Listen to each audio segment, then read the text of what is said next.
The night was cold, the ground wet with mist, and the sky above broken by strange stars. The human soldier lay half buried in the mud, his armor cracked, his body weak. His ship had fallen from the sky hours ago, and the rest of his unit had not survived.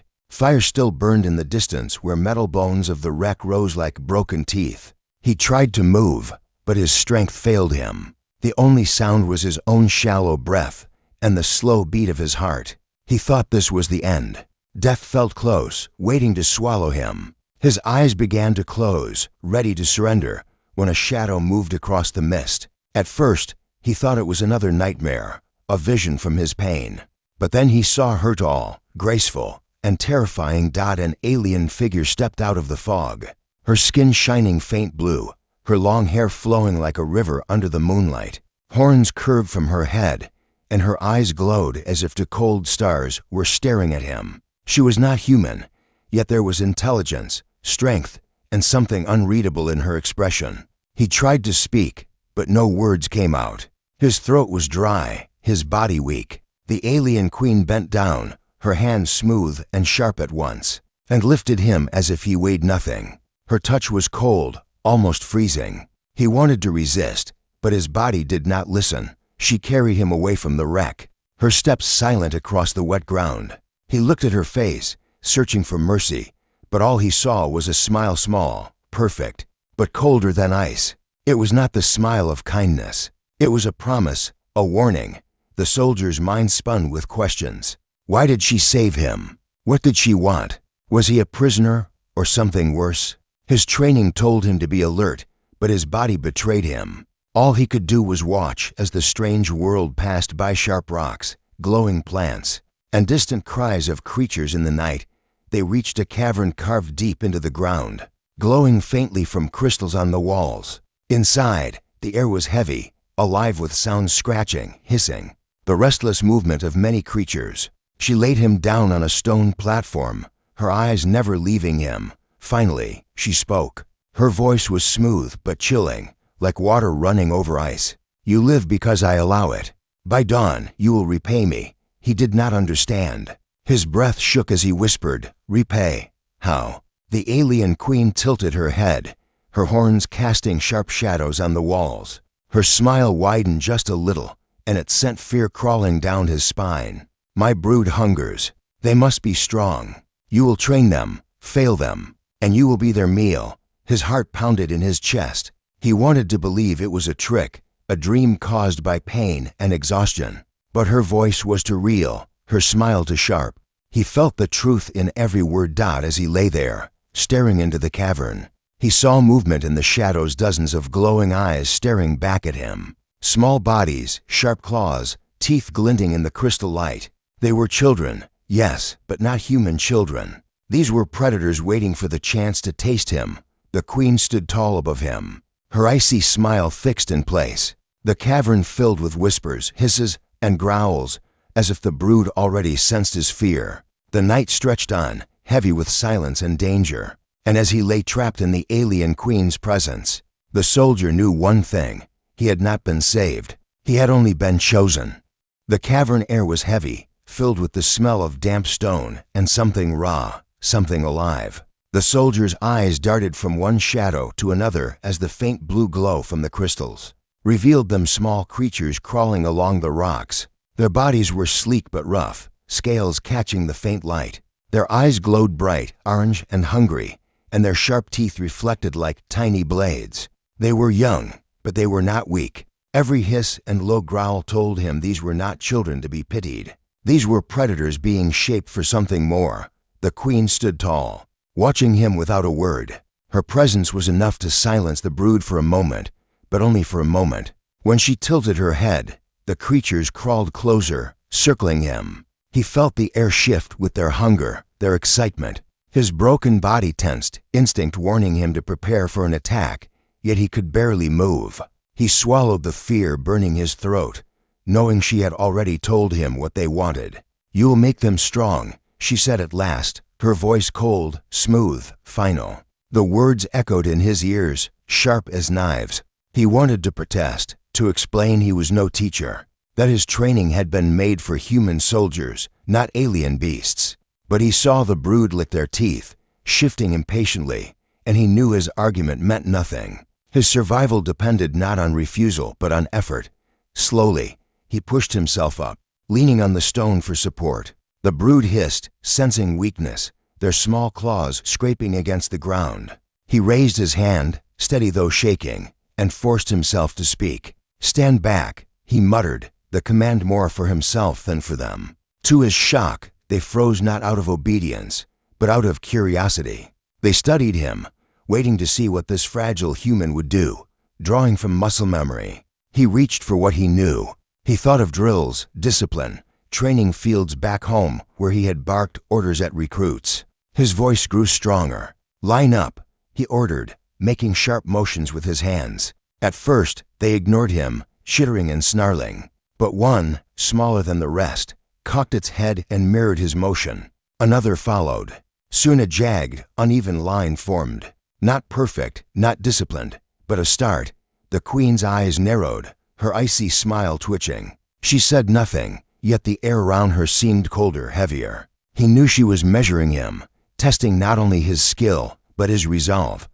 He made them move, step after step, clumsy but improving. They snapped at each other, growled, even lunged at him, but each time he pushed back, showing with his body that he would not break. When one leapt too close, he shoved it down with surprising strength, and instead of tearing into him, it hissed and fell back in line.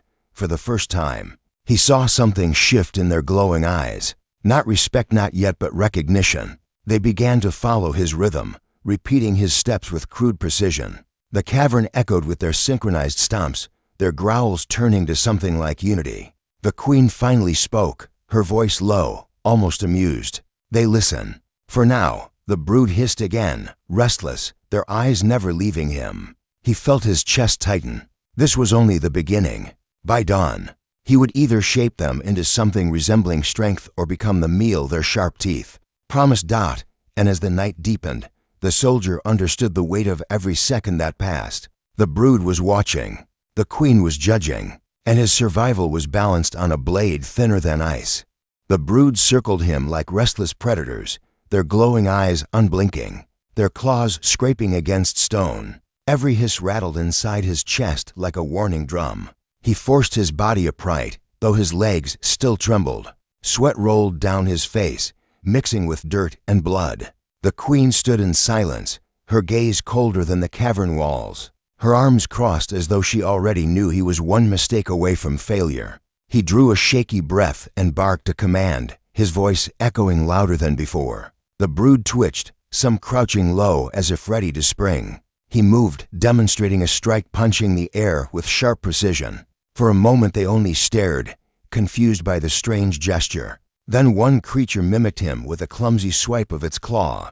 Another copied. Soon, several were striking the air, their movements raw but fierce. The queen tilted her head, her expression unreadable. The soldier knew this was no game. If they grew bored, if they grew hungry, they would not hesitate to turn on him. His only weapon was his will. He stepped back, raising his arms, shouting again, louder. "Focus!" The word cut through the cavern like a blade. The brood flinched, then snarled, their energy wild and unfocused. One, larger than the rest, broke rank and lunged at him, claws aimed for his throat. His reflexes took over. He twisted, shoved the creature to the ground, and pressed his knee against its chest. The broodling hissed, slashing the air in fury, but he held firm. The others froze. Their growls faded to silence. For the first time, he saw them hesitate not out of fear of him, but because he had shown strength they understood. Slowly, he released the broodling, pushing it back toward the line. It rose, eyes burning, but did not strike again. Instead, it crouched low, almost in submission, and returned to its place among the others. Something shifted. The brood began moving with more order, their strikes harder, their growls timed to his shouts. The cavern filled with the sound of claws slashing air, bodies stomping in rhythm, and low growls turning into a strange kind of chant. They were not soldiers yet, but they were beginning to act as one. The queen's smile returned, colder than before, as though she found amusement in the humans' desperate survival. "They learn," she said softly, her voice carrying like ice cracking on water. But dawn is not far. His heart sank. He had no idea how much time was left. Every step forward felt fragile, every small success threatened by the brood's hunger. He looked at them, dozens of young predators, their fangs gleaming, and wondered how long he could keep their focus before instinct broke through. The night pressed on, and the soldier realized the truth. He was not training them out of mercy. He was training them because it fed their hunger in a different way. They wanted strength. They wanted blood. And if he failed to give them enough of it, they would take his instead.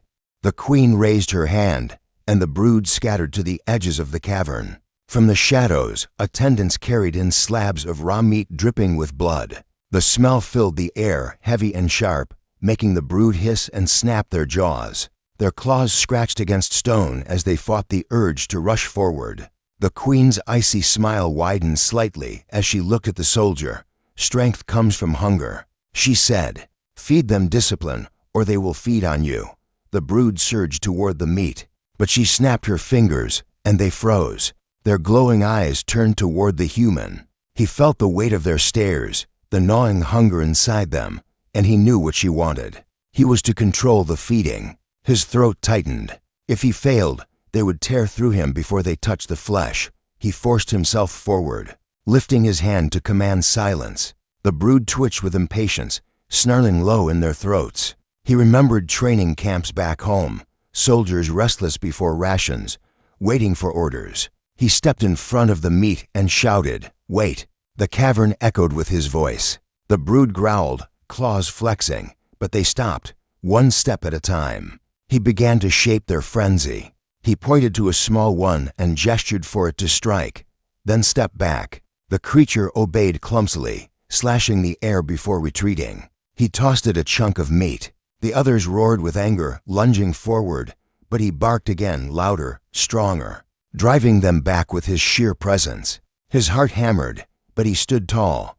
One by one, he called them, making them fight, claw, and show their strength before earning a piece of food. Slowly, the chaos turned into something resembling order. They began to understand food was not taken, it was earned. Their movements sharpened as desperation fueled discipline. Each strike, each lunge became harder, faster, more controlled. The queen watched in silence, her cold gaze fixed on both him and the brood. Her expression never changed, yet her eyes gleamed with a strange satisfaction. The largest broodling, the same one that had challenged him before, snarled and rushed toward the pile of meat, ignoring the rules. The soldier stepped forward, blocking it. For a moment, the cavern went still. Then, without hesitation, he drove his fist into its chest and shoved it back with all the strength he had left. The broodling crashed against the stone, stunned. The cavern erupted in growls, but none attacked. Instead, they lowered themselves, waiting for his next order. He pointed to the broodling and barked, "Earn it." It rose, eyes blazing, then slashed the air with raw fury. A strike so powerful it left marks in the stone. Only then did he toss it a piece of meat. The brood roared together, not in rebellion, but in unity. They struck the air in rhythm, their growls blending into a chant that rattled the cavern. The queen's cold smile lingered as she whispered, "Dawn approaches. Show me if you can make them more than beasts." The cavern trembled with the rhythm of claws striking stone. The brood had grown louder, their movements sharper, their hunger mixed with a strange energy. The soldier stood in the center, chest rising and falling, his arms heavy from endless gestures and commands. He could feel his strength slipping away, yet he dared not show weakness. The queen leaned against the wall of crystal, her frozen smile never fading, her gaze following every move he made. She was waiting for the moment he would break. The brood snarled, restless, and then it happened. One of the larger broodlings, emboldened by hours of training, stepped out of the line, its glowing eyes fixed on him, and it growled, low and threatening. He barked a command to return, but it ignored him. Another joined it, circling with teeth bared. The cavern filled with an electric tension. He understood this was not rebellion. This was a test, his hands clenched into fists. He had no weapon, no shield, nothing but his body. When the first creature lunged, he sidestepped, catching it with his shoulder and shoving it to the ground.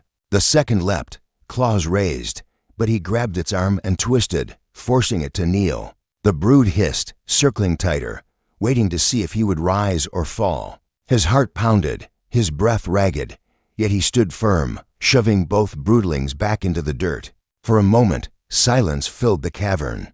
Then, slowly, the brood began to crouch low, their snarls softening. Their eyes glowed brighter, but now with something different. Not hunger, not rebellion, recognition. They had seen him fight, seen him refuse to fall, and now they marked him not as prey, but as something closer to a leader. He seized the moment, raising his arms and shouting louder than before. His voice echoed like thunder, and the brood responded, slamming their claws into the ground in rhythm. Step, strike, growl, together they moved, as if some strange bond had been forged. His body shook from exhaustion, but adrenaline pushed him forward. He guided their movements, shaping their chaos into order, their instinct into discipline. The queen watched, her icy expression unreadable. For the first time, her voice carried a note of curiosity. You bleed strength, and they drink it. They will follow you. For now, the soldier wiped blood from his lip, his muscles trembling. He glanced at the brood, who now stood in rough formation, their breathing heavy but controlled. In their glowing eyes, he saw something terrifying. They were stronger. They were learning. But every ounce of strength he gave them brought them closer to being capable of killing him. In an instant, the cavern pulsed with tension. The brood had tested him, and he had survived, but dawn was drawing near. He could feel it in the shifting air, the queen's cold gaze pressing harder, the brood's claws striking faster. He had won a moment of respect, but the trial was far from over. The true test was still to come. The crystals in the cavern dimmed as if they too sensed the coming dawn. The queen stepped forward, her tall figure casting long shadows across the brood. Her voice cut through the air, calm yet heavy with command. Enough games. One night has passed. Now we see if they are strong. The brood shifted, claws scraping stone, eyes glowing brighter at her words. The soldier's stomach tightened. He knew before she even said it what was coming. This was not training anymore. This was a trial. She raised her hand and pointed at him. You will face them, all of them. If they overpower you, you have failed. If they rise through your teaching, you live. By dawn, the truth will show. The brood roared as one, a chilling sound that shook the cavern walls. Their bodies moved with a unity he had never heard before, their snarls turning into a rhythm that echoed like war drums. He stood in the center, his chest heaving, sweat dripping down his face. He had taught them to strike, to hold formation, to move together. Now those same lessons would be used against him. The first wave hit fast to broodlings lunging from the left. He ducked low, knocking one aside with his shoulder and catching the other's arm before flipping it to the ground. The next came immediately, 3 more, claws slashing. He blocked, shoved, twisted, his body moving on instinct. Every muscle screamed, but he fought with everything he had. The brood did not stop. They came in waves, circling, attacking, retreating, testing him the way predators tested prey. But these were not wild creatures anymore. Their strikes carried purpose, their moves sharpened by the drills he had forced into them. He realized with grim clarity they were no longer just beasts. They were his soldiers. He stumbled once, falling to one knee as a broodling's claw scraped across his armor. Blood seeped through the crack, and the scent filled the air. The brood roared louder, frenzy sparking in their eyes. The queen watched with her frozen smile, her arms folded, her gaze piercing through him. With a roar of his own, he pushed back to his feet. He shouted commands through the chaos, words meant to steady them, words meant to steady himself. Focus, strike. Again, to his shock, they listened even while attacking. Their movements grew sharper, cleaner, almost disciplined. It was no longer a battle. It was a display of what they had become under his hand. His vision blurred, his body breaking. But he forced himself to stand tall. The brood circled one last time, then froze. Slowly, one by one, they crouched low, growling softly in submission. The cavern fell into silence, except for his ragged breathing. The queen stepped closer, her icy smile sharper than ever. You survive, she whispered. For now, her words echoed like a blade against stone. Dawn's light crept faintly into the cavern, and he knew this was only the beginning. The first pale light of dawn crept through cracks in the cavern roof, spilling across the stone floor like thin ribbons of fire. The brood crouched low, their glowing eyes reflecting the new day, their bodies still trembling from the trial. The soldier stood among them, chest heaving, blood drying on his armor, every muscle screaming with exhaustion. Yet he remained upright, refusing to fall before them. The queen stepped forward, her presence filling the cavern like a storm. Her icy smile never wavered as she studied the scene. Dozens of broodlings, stronger than before, disciplined by the hand of a human who had been meant to die. She circled him slowly, her shadow brushing over him like frost. "You did not fail," she said at last, her voice carrying the weight of judgment. "They stand taller, they strike sharper, they breathe as one." Her eyes narrowed, glowing with a faint, dangerous light. "But remember, their strength is yours, and their hunger is too." He swallowed hard, his throat dry, his mind heavy with dread. He wanted to believe he had won freedom, but her words cut that hope away. This was not victory. This was survival, bought by giving her children the weapons they needed to kill. The brood shifted, their heads turning toward him, their growls softer now, not hostile but watchful. In their eyes he saw recognition, perhaps even loyalty, but it was a loyalty edged with hunger. He had proven himself leader, but he had also proven himself prey worth sparing for now. The queen stopped before him, close enough that her cold breath brushed his face. Her smile widened, sharp as a blade. "Dawn spares you, but tomorrow the sun will rise again, and they must be stronger still. Fail them once, and you will be nothing but meat for their teeth." His heart pounded. He wanted to protest, to tell her he was no teacher, no beast tamer, but his voice caught in his throat. He looked at the brood, crouched in disciplined silence, and realized the truth. He had already begun the work she demanded. Whether he wanted to or not, he had stepped into the role she carved for him. The cavern filled with the hiss of the brood, a sound that rose and fell like a chant. Their eyes glowed brighter in the morning light, their bodies tense with new strength. They were not wild anymore. They were something more, and he was the reason. The queen turned away, her voice drifting back like frost in the wind. "Rest while you can, human. The next night will be longer, the next dawn harsher." He sank to one knee, his body nearly collapsing, his breath ragged. Above him, the brood continued their chant, their claws striking the stone in rhythm. The sound echoed through the cavern, neither welcome nor warning, something in between. And as the light of dawn grew stronger, the soldier understood the cruel truth. He was not saved. He was bound. Survival was no end, it was the beginning of something far darker.